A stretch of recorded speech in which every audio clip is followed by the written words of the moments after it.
ومن يقتل مؤمنا متعمدا فجزاؤه جهنم خالدا فيها وغضب الله عليه ولعنه وأعد له عذابا عظيما।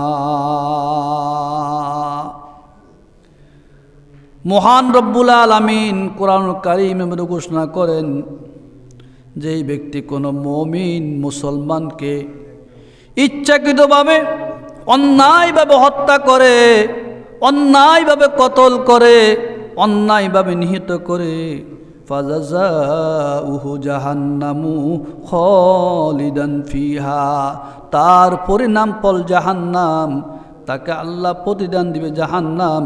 আর ওই জাহান্নামের মধ্যে আল্লাহ পাক তাকে খালিদিনা ফিহা, চিরকাল রাখবে, চিরকাল থাকবে জাহান্নামে যে অন্যায়ভাবে মানুষ হত্যা করে। শুধু কারণ ওয়াগাদিবাল্লাহু আলাইহি, আল্লাহ তাআলা তার উপর রাগান্বিত হয়েছেন, গোসা হয়েছেন। ওয়ালানাহু, আল্লাহ পাক তাকে লানত করেছেন, অভিশাপ করেছেন। ওয়া'আদ্দা লাহু আযাবান আযীমা, তার জন্য মহা শাস্তির ব্যবস্থা করেছেন। মহা শাস্তি পরকালের জাহান্নামের মতন শাস্তি আল্লাহ তাআলা তার জন্য তৈরি করে রেখেছেন। কেন? যে অন্যায়ভাবে মানুষ হত্যা করে। আজকে সারা বিশ্বে অন্যায়ভাবে জুলুম করে কত মুসলমান হত্যা করতেছে। মুসলমানকে হত্যা করে, গুলি করে মারে, অস্ত্র ঠেকায় মারে, রাতের গভীরে কুপিয়ে হত্যা করে কিনা আমরা পেপার পত্রিকায় পাইতেছি। তো কি কারণ, কোন স্বার্থের কারণে তুমি একজন মুসলমানকে হত্যা করিবা? কিসের কারণে? কি তোমার জায়গা জমিন দখল করে, নাকি তোমার উপরে তার কোনো রাগ ছিল, ক্ষোভ ছিল, না তোমার বাড়িঘর দখল করেছে? কি কারণে তুমি একজন মুসলমানকে, নিরপরাধ মুসলমানকে হত্যা করলা? এই হত্যার প্রতিদান আল্লাহ তাআলা তোমাকে পরকালে জাহান্নামে কারাবরণ করবেন, সেটা আল্লাহ রাব্বুল আলামিন কোরআনে বলে দিয়েছেন। ওয়া ইয়াকতুল মুমিনান মুতাআম্মিদান, যে ইচ্ছাকৃতভাবে কোনো মুসলমানকে হত্যা করে, কোনো মুমিনকে হত্যা করে। আজকে অনেক মুমিন হত্যা হইতেছে না? আমরা পেপার পত্রিকায় দেখলে, তাকালে, খুললে দেখতেছে অমুক জায়গায় অমুককে হত্যা করেছে, অমুক জায়গায় অমুককে হত্যা করেছে, গুলি করে হত্যা করে। এইভাবে অন্যায়ভাবে যদি কেউ কোনো মানুষকে হত্যা করে, ওই হত্যার পরিণাম ফল তার জন্য কি জাহান্নাম। তাহলে আমাদেরকে অবশ্যই হিসাব করতে হবে, চিন্তা করতে হবে, চিন্তা ভাবনা করতে হবে আমরা কি করি, কি কাজ করতেছি, কিসের কারণে, কাকে দেখানোর জন্য, কাকে খুশি করার জন্য আমরা অন্যায়ভাবে একজন লোককে হত্যা করে আমার পুরো জীবনকে, আমার এই জীবনকে তছনছ করে দিয়ে আমি জাহান্নামের জন্য উপযোগী হই। কি বলেন, ঠিক না? যারা অনেক মুসলমানকে যারা গুলি করে হত্যা করতেছে, নিরপরাধ মুসলমানকে। আমাদের বাংলাদেশের একটি যুবক, যে ইসলামের কথা, দ্বীনের কথা, ধর্মের কথা, ন্যায়ের পথে ন্যায়ের কথা বলছেন, ন্যায়ের কথা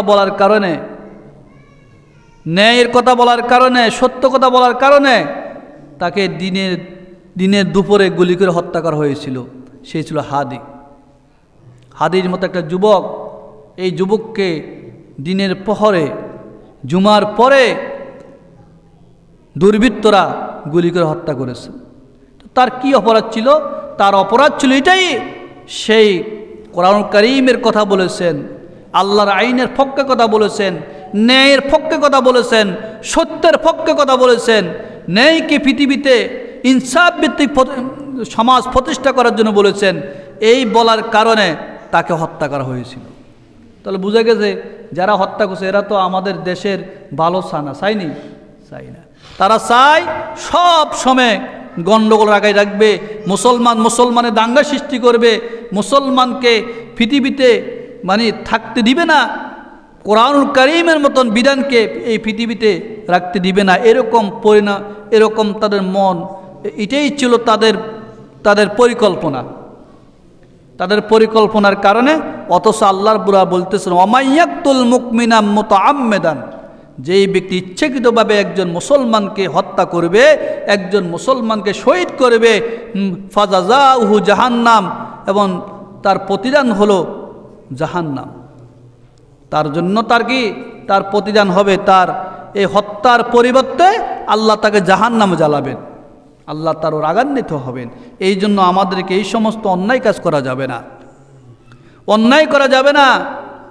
আমরা আল্লাহর বিরুদ্ধে অবস্থান করে আল্লাহর সাথে কোনো গায়রুল্লাহকে আমরা মাবুদ স্বীকার করি। আল্লাহ বলছেন খবরদার, আমি রবের সাথে কোনো গায়রুল্লাহর পূজা করবে না, কোনো গায়রুল্লাহকে, কোনো দেবদেবীর পূজা করবে না। এটা শিরকের গুনাহ আল্লাহ কখনো কি করবে না, মাফ করবেন না। আল্লাহ রাব্বুল আলামিন বলেন ওয়াল্লাযীনা লা ইয়াদউনা মা'আল্লাহি ইলাহান আখারা ওয়া লা ইয়াকতুলুনান নাফসাল্লাতী হারামাল্লাহু ইল্লা বিল হক ওয়া লা ইয়াজনুন।